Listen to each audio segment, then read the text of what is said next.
200টা সাংবাদিক না থাকলে তো আর করুণ অবস্থা হয়ে যেত। ও দলটার অবস্থা ফলতার মতো হয়ে গেছে চতুর্থ এক্সিএম হাতে সংবিধান নিয়ে হাঁটছে, বলছেন পশ্চিমবঙ্গে গণতন্ত্র বিপন্ন। আমাকে কি একটা ছবি পাঠিয়েছিল, এত দুরাবস্থা আমি জানতাম না।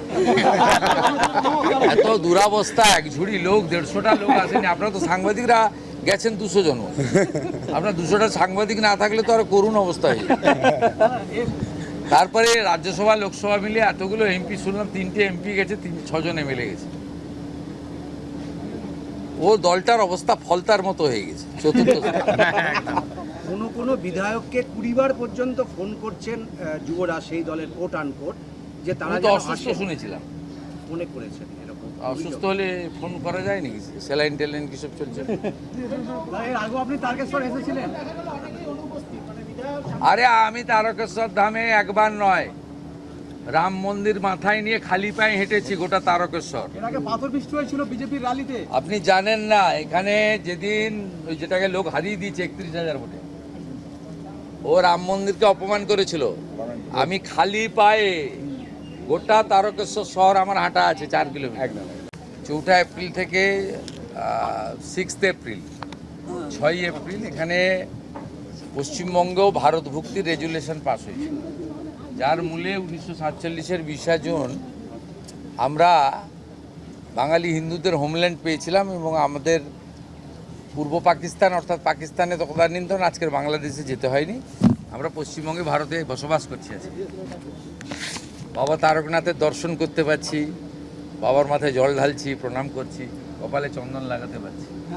ঐতিহাসিক জায়গা। এখানে আমরা তারকেশ্বরে যেহেতু ডক্টর শ্যামাপ্রসাদ মুখার্জি রেজুলেশন নিয়েছিলেন, সেই জায়গা এবং সামনে 20 জুন, এটা নিয়ে আমাদের কিছু পরিকল্পনা আছে। যেহেতু আগামীকাল ক্যাবিনেট আছে, সেহেতু ক্যাবিনেটের আগে আমার পক্ষে, মুখ্যমন্ত্রীর পক্ষে কোনো সিদ্ধান্ত ঘোষণা করা ঠিক নয়।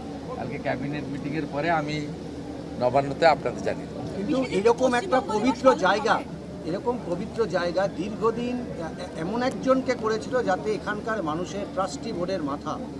এখনও ট্রাস্টি বোর্ড ডিফাঙ্ক হয়ে আছে। আমি আজকেই মাননীয় মন্ত্রী অগ্নিমিত্রা পাল এবং প্রধান সচিবকে নির্দেশ দেব যে এখানে একজন এডিএম আছেন অনুজ প্রতাপ, তাকে আমরা প্রশাসক করছি। যেহেতু শ্রাবণীমালা সামনে, শ্রাবণীমালাকে কেন্দ্র করে এবারে সরকার এই বাবা তারকনাথের তারকেশ্বরের যে পবিত্র ভূমি, এর যে শ্রাবণীমালায় যে ভক্ত আসেন, তাদের জলযাত্রীরা আসেন, তাদের সুবিধার জন্য একটা বড় ব্যবস্থা নেওয়া হচ্ছে। এবং আশু তারকেশ্বর মন্দিরকে কেন্দ্র করে আমরা কিছু কাজ করব। প্রথম তো ওই পবিত্র পুকুর পাড়ে সব রং করে রেখেছে, রঙের কালার তো পরিবর্তন আগে করা দরকার। ওগুলো ঠিক আধ্যাত্মিক বা সাত্ত্বিকতা বা আমাদের সংস্কৃতির সঙ্গে মানানসই রং নয়, ওটা আগে করতে হবে, ওটা চোখে লেগেছে। আরো ভালো ভালো খবর দেখতে সাবস্ক্রাইব করুন বাংলা হান্টের ইউটিউব চ্যানেল। বাংলা হান্টের আরো খবর দেখতে নজর রাখুন। বাংলা খবর মানেই বাংলা হান্ট।